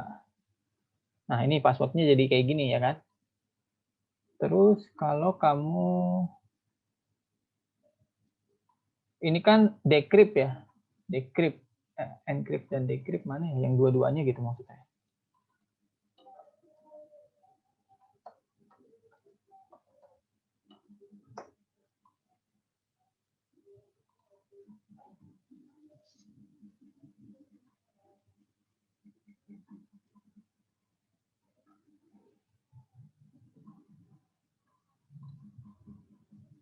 Nah, ini juga sama ya. Ini decrypt ya. Buat nyembunyiin 12345. Bad format. Oh, ini nggak encrypt. Coba cek yang ini. Nah, ini nih. Ini ngedecrypt ya. Tadi kan kalau nge-encrypt itu kan dari enkripsi itu kan dari yang kamu tulisan misalkan passwordmu 12345. Itu dibuat jadi seperti ini ya. Tapi kalau decrypt itu dari yang seperti ini dijadiin kayak gini. Tapi nggak semerta-merta semuanya bisa ya. Kayak gini. Kalau 12345 pasti kelihatan karena masih digampang ya. Makanya passwordnya jangan 12345 ya. Kalau udah campuran huruf angka, spesial karakter, itu pasti kamu misalkan begini ya. 1, 2, 3, gini-gini nih. Misalnya. Begini. Ini kita MD5 dulu. Di sini.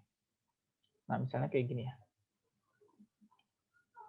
Nah, ini kan kita punya ini ya. Ini kan MD5 nih. Nah, dia kan punya alat buat mendekripsi dari kode yang ini ya. Nah, dia mampu nggak untuk mendeskripsi ini? Nah, nggak mampu ya. Tuh. Dia nggak bisa. Jadi kalau passwordnya susah, makanya kenapa seseorang itu harus dibikin passwordnya yang susah gitu maksudnya ya. Campuran angka dan huruf yang maksudnya kayak gini. Kalau kamu 12345 itu kelihatan banget langsung bisa di-decrypt ya. Oh, passwordnya dia ini gitu. Kalau kamu punya database-nya bisa ambil, oh ternyata passwordnya dia ini gitu. Atau enggak kamu punya sistem sendiri gitu. Ada yang login ke kamu, nyimpen password sebanyak inilah kayak ini ya. Bisa diambil ya password ini. Kamu bisa tahu passwordnya ya. Dan kebanyakan manusia kalau bikin password apa? Satu password buat semua. Jadi ketika satu password kena, semuanya habis, ambles. Ya, ATM segala macam tuh habis.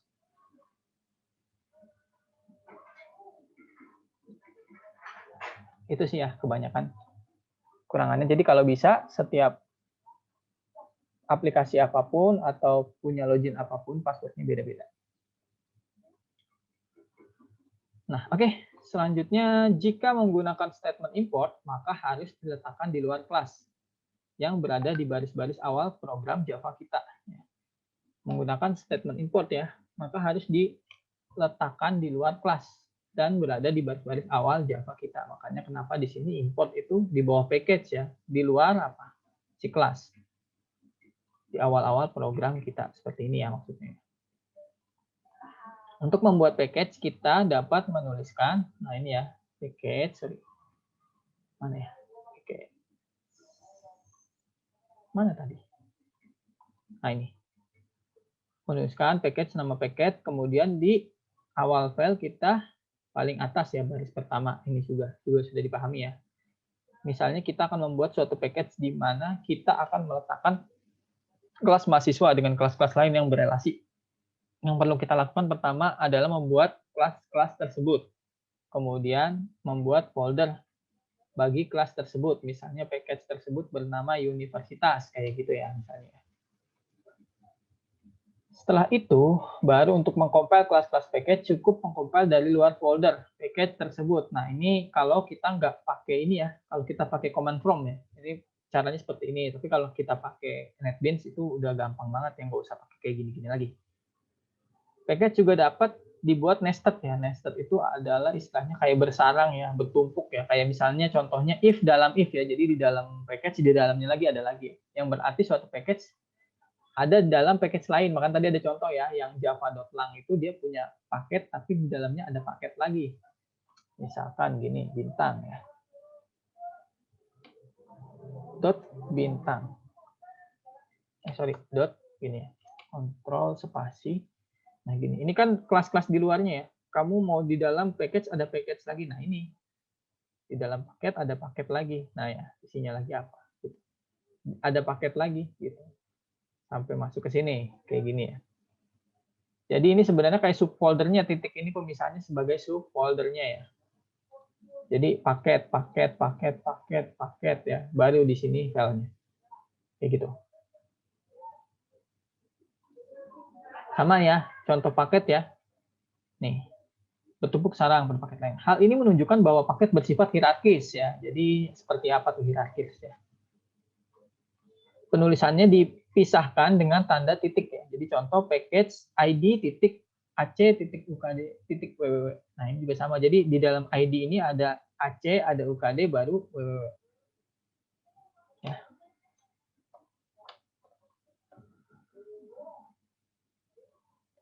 Nah, hierarki package.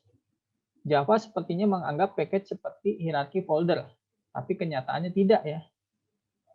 Import Java .awt bintang, kita akan mengimport semua kelas dalam Java awt bintang. Tapi kita tidak otomatis mengimport Java awt color bintang. Nah, kita lihat ya. Berarti kayaknya nih color ini dia ada di mana?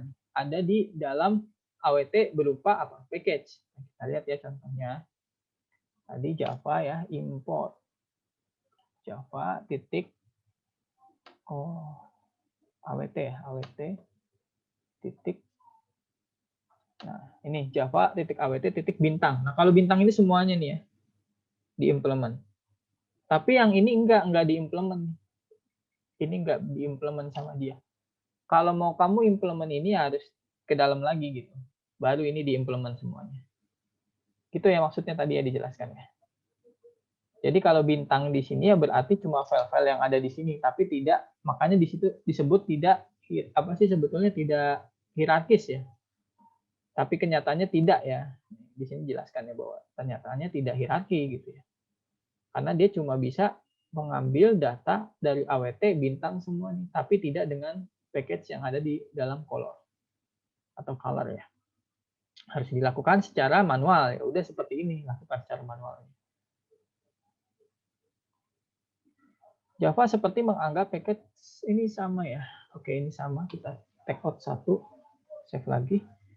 Nah, misalnya kita membuat folder di dalam program D, kita akan membuat kelas dosen dan mahasiswa. Nah, ini kita bikin kelas dosen ya. Ini kita bikin kelas dosen. Nah, ini ya. Ini kita bikin seperti ini dulu. Nah, ini kita. Nah ini sebenarnya tadinya awalnya ini di sini. Ya, ini kita refactor dulu, kita balikin ya. Ini juga sama. Di sini, refactor dulu. Nah, ya. Jadi tadi awalnya tuh begini. Ya. Nih, ini bisa juga ya. Jalan juga ya, nggak masalah ya. Jalan juga. Nggak masalah ya. Jalan juga. Ini nggak ada apa-apa. Iya, karena kita nggak manggil apa.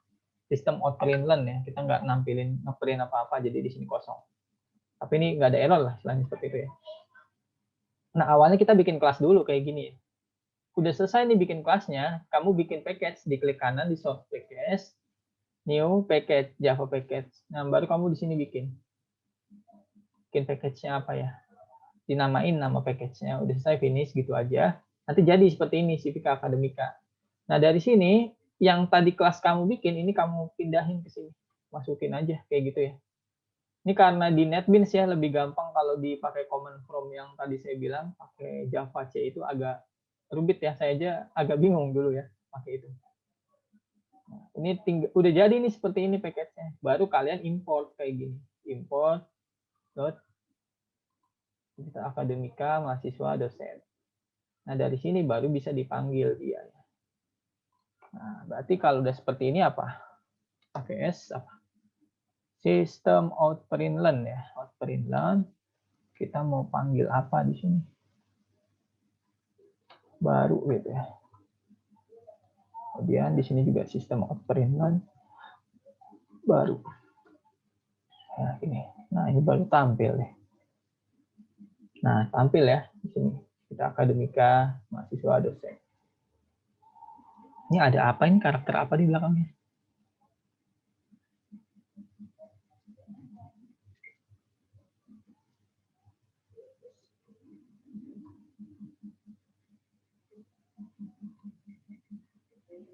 Oh, ini karena langsung manggil dari sininya. Jadi tampilannya agak aneh. Ya.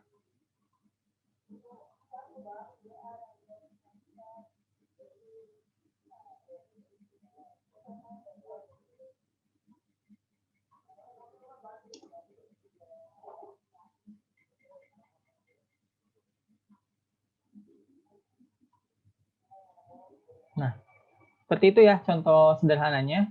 Kalau pemanggilan package-nya, kamu tinggal misalnya mau ditampilin apa di sini langsung. Kayak gini ya contoh penampilan package-nya. Nah, di sini biasa kamu bikin kelas dosen, selanjutnya baru bikin kelas mahasiswa, baru di sini baru pakai kelas yang coba mahasiswa ya, kelas main-nya, main kelasnya kamu bikin.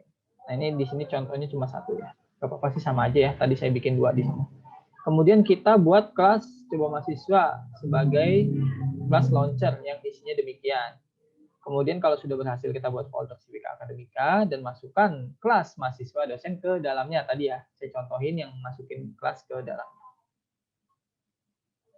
Lalu kita tambahkan sintak package Civika Akademika ke kelas dosen dan mahasiswa. Dengan begitu, kelas dosen dan mahasiswa menjadi satu package, yaitu package Civika Akademika. Dan menggunakan kelas mahasiswa lagi, kita dapat mengimport package Civika Akademika terlebih dahulu ya. Nah, ini import Civika Akademika ya. Seperti ini contohnya. Lalu compile ulang dan dijalankan.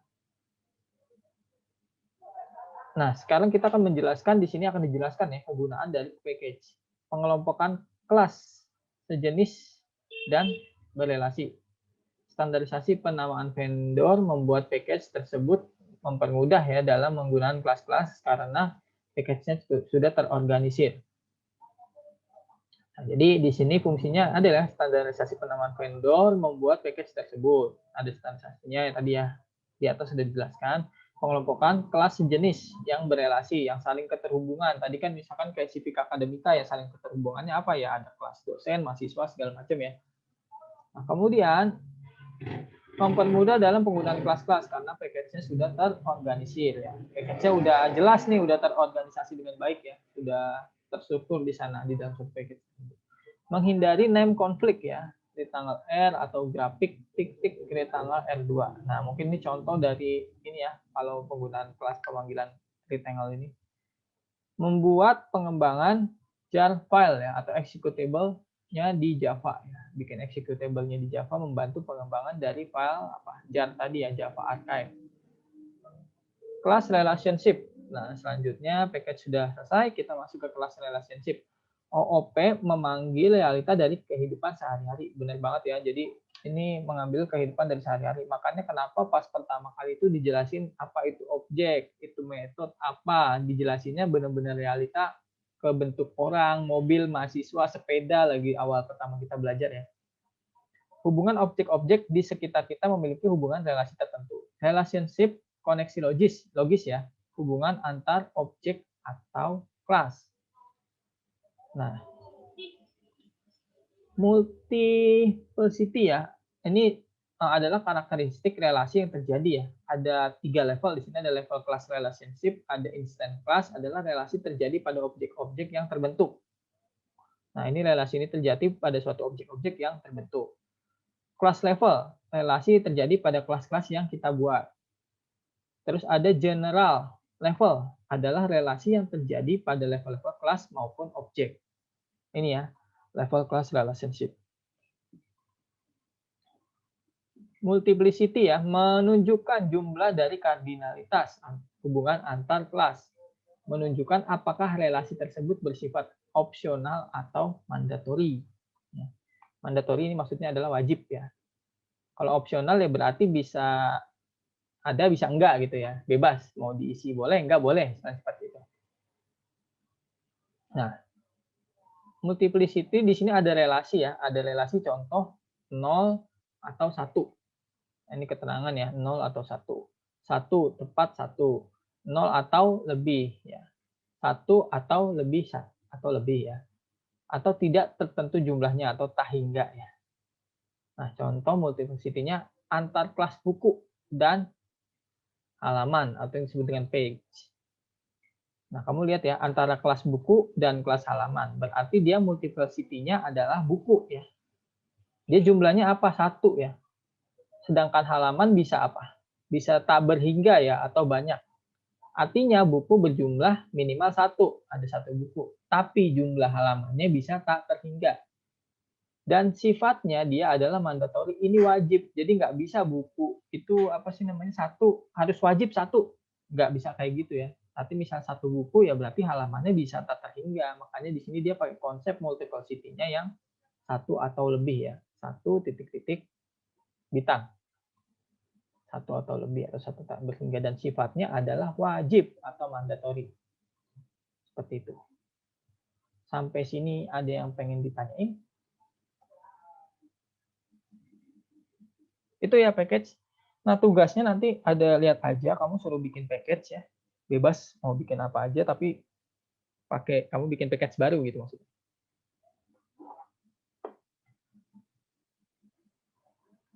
Satu hal lagi, kenapa saya kemarin strength banget ya, nanyain ini nyontek apa enggak atau segala macam. Bawel ya, rewel banget ya. Ini semuanya mbak-mbak mas-masnya. Jadi kenapa saya seperti itu? Ini pengalaman pribadi saya.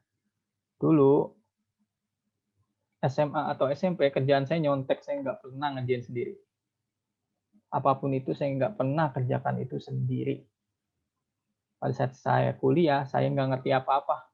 Benar-benar nggak ngerti apa-apa namanya kerjaannya cuma nyontek ya. Nah, pada saat semester 1, semester 2, kamu bayangin IPK saya pernah loh cuma 2,5. IPK saya cuma 2,5. Gara-gara saya itu nggak ngerti apa-apa kerjaannya nyontek. Pas di semester 3, baru saya coba belajar sendiri. Dari situ saya coba mau sejelek apapun nilai saya, tapi saya berusaha sendiri. Gitu. Ya, udah ngerjain aja sendiri, mau bisa mau enggak, ngerjain sendiri gitu istilahnya. Jadi kalau udah kampus, ujian itu udah pede aja duduk paling depan ya. Kalau di kampus kan bebas kita duduk ya di mana aja, nggak ditentuin. Duduk paling depan. Udah kerjain, teman-teman pada pusing-pusing, saya kelar duluan, yang nggak tahu isinya ya udah sebisa saya aja gitu. Kalau nggak bisa ya nggak nyontek, maksudnya nggak nyontek. Jadi kita tahu kemampuan kita sampai mana kayak gitu.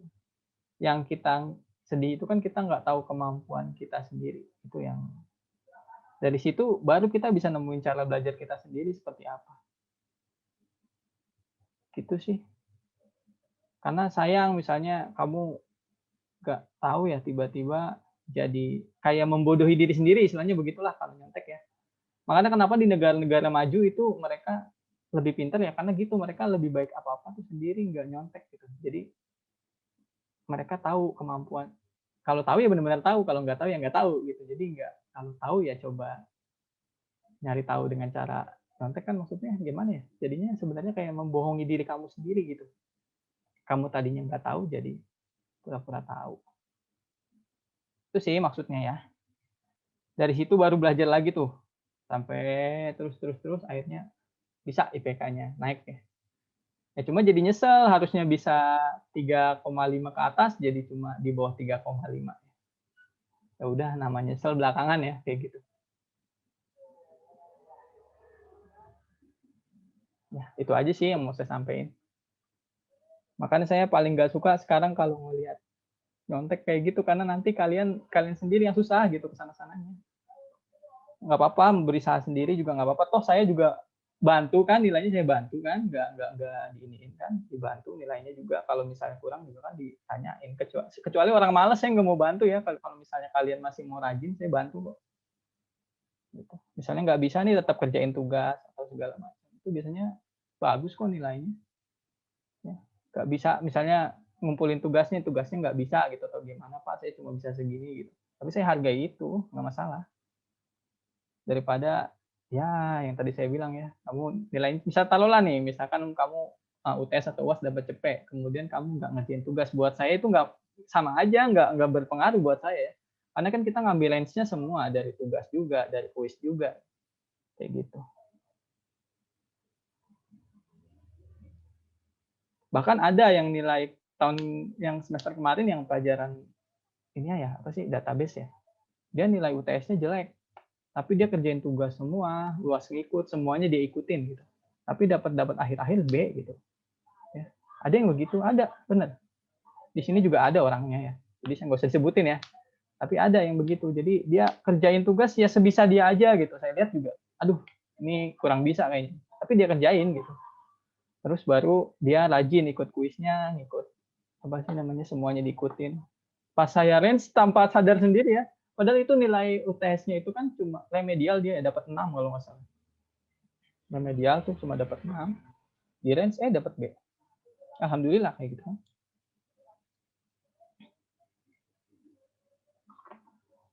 Oke, nggak ada pertanyaan lagi mungkin mengenai package ini?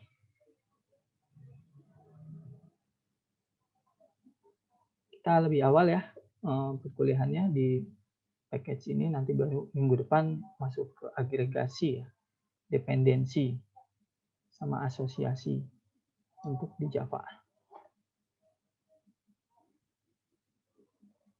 Atau ada yang kalau nanya soal materi kemarin boleh nggak? Kenapa? Iya, materi yang mana? Yang multiple inheritance dengan interface itu masih kurang paham. Kurang pahamnya di mana ya? Bentar, saya sambil buka dulu ya. Multiple inheritance. Multiple inheritance. Nah, kemarin saya nulisnya apa di sini ya? Data vaksin bukan, aritmatika demo, interface ya. Oh bukan interface. Saya namainnya apa di sini? Saya agak lupa. Label, continue, mobil, beraksi, persegi abstrak, student record, unlabeled. Coba bentar saya share dulu ya. Saya juga agak lupa nih namainnya apa kemarin ya, yang materi kemarin.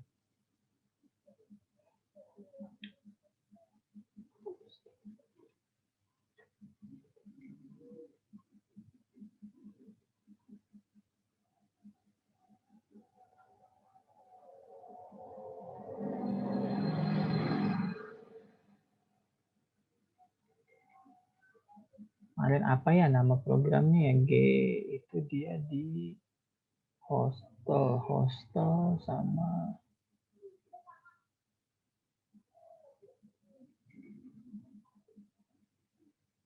apa ya, lupa ya. Bentar ya, saya coba cek dulu. Saya agak lupa kemarin. Apa namanya? Ini ya. Student record. Oke. Student record. Nah, ini ya. Nah, bingungnya di mana, Mas? Dari awal Pak bingung. Nah, ini ya, student record ya. Nah, gini Mas, ini saya jelasin simpelnya ya. Kalau di Java itu kan dia nggak bisa manggil apa sih istilahnya, kayak pewarisan ya. Pewarisan itu misalkan gini, contohnya kan kalau pewarisan itu kan kita pakai extends ya, extends. Gini extends. Nah, dia nggak bisa manggil mewariskan dari college data dan college hostel secara dua-duanya ya. Dua-duanya nggak bisa dua-dua kayak gini. Kalau mau bisanya satu begini, dia nge-extends. Nah, itu sifat turunan ya. Jadi dia cuma bisa nge-extend satu aja.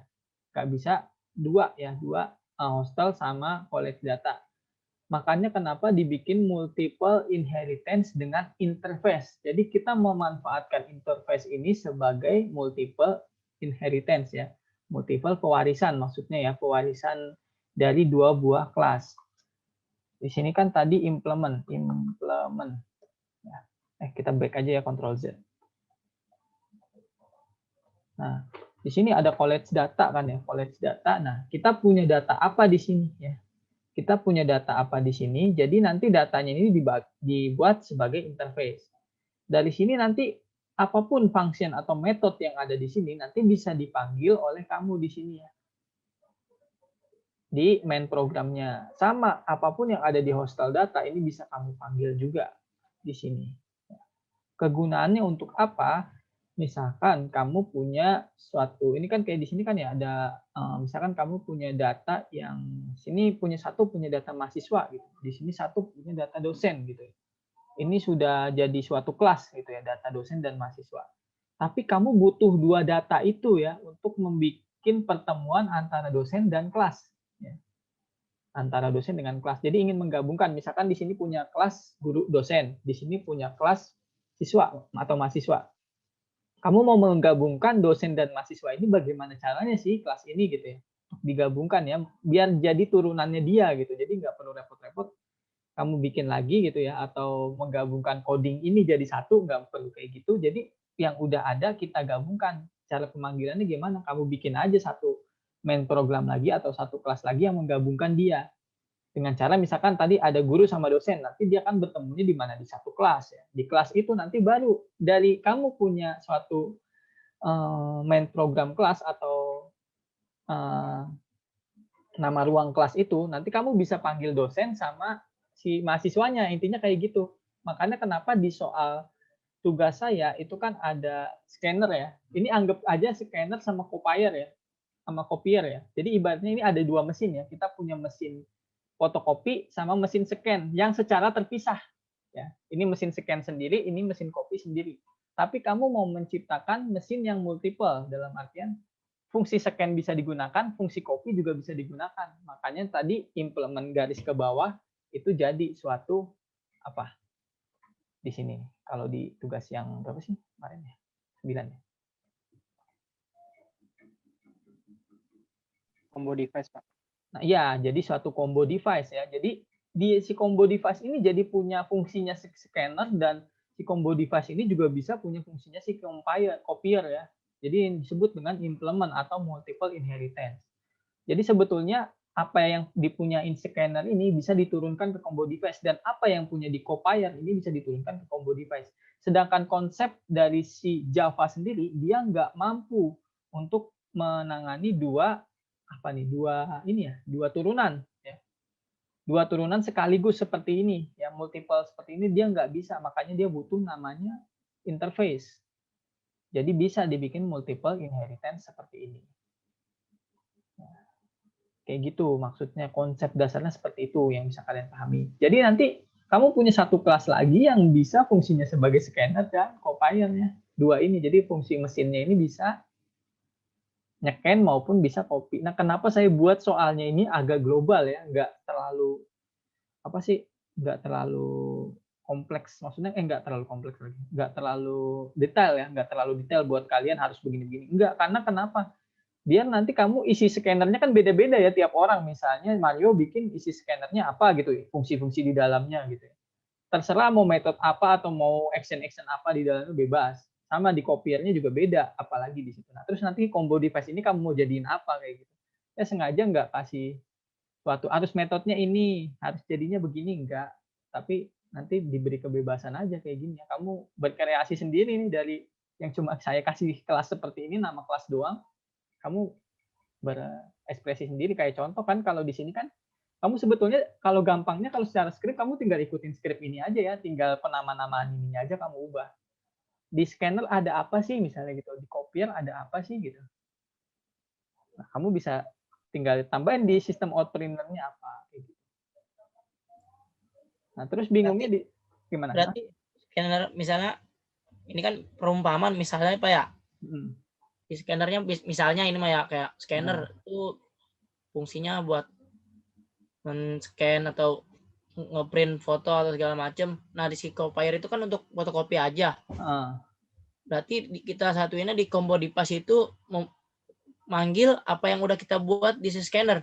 Iya betul, di scanner dan di copier itu bisa panggil dua-duanya gitu. berarti kita mencetaknya yang apa yang udah kita buat di data scanner atau Copilot gitu ya, Pak? Iya, jadi yang di dalam Copilot bisa kamu panggil, yang di dalam scanner juga bisa kamu panggil fungsionalitas dari itu gitu. Sebetulnya konsepnya itu yang dapatnya seperti itu ya. Tapi saya kasih soalnya dalam bentuk ya soal Copilot sama ini tadi, scanner. Jadi kamu bisa berpikir sendiri ya, bagaimana caranya. Ini dari Copilot scanner ini mau ngapain sih gitu ya, istilahnya. Nah, dari satu case yang saya kasih ya, dari Copilot sama scanner. Kamu mau ngapain gitu. Bebas aja. Masih bingung nggak? Siapa namanya Muhammad? Mana orangnya? Iya Pak, iya. Udah nggak terlalu bingung sih Pak. Paham. Iya, konsepnya gitu. Ada pencerahan sedikit. Kan ada itunya ya, ada skripnya, tinggal diikutin aja di situ ya. Bikin aja nama variabelnya apa sendiri. Tapi jangan begini, dalam arti ini ada sedikit perintah. Misalnya kamu isinya Copilot sama scanner. Terus kamu ngisinya di situ nama, kelas, biodata mahasiswa, umur. Nggak nyambung kan kayak gitu kan. Kita bicara scanner, tapi kamu implementasi metodenya gitu. Nggak nyambung ya. Jadi harus inilah istilahnya, seirama lah istilahnya. Ngikutnya perintahnya apa gitu. Kalau bicara Copilot scanner ya berarti kamu harus bicara ke arah itu aja gitu, nggak ke lain-lain. Seperti itu. Oke, ada yang ingin tanyakan lagi mungkin?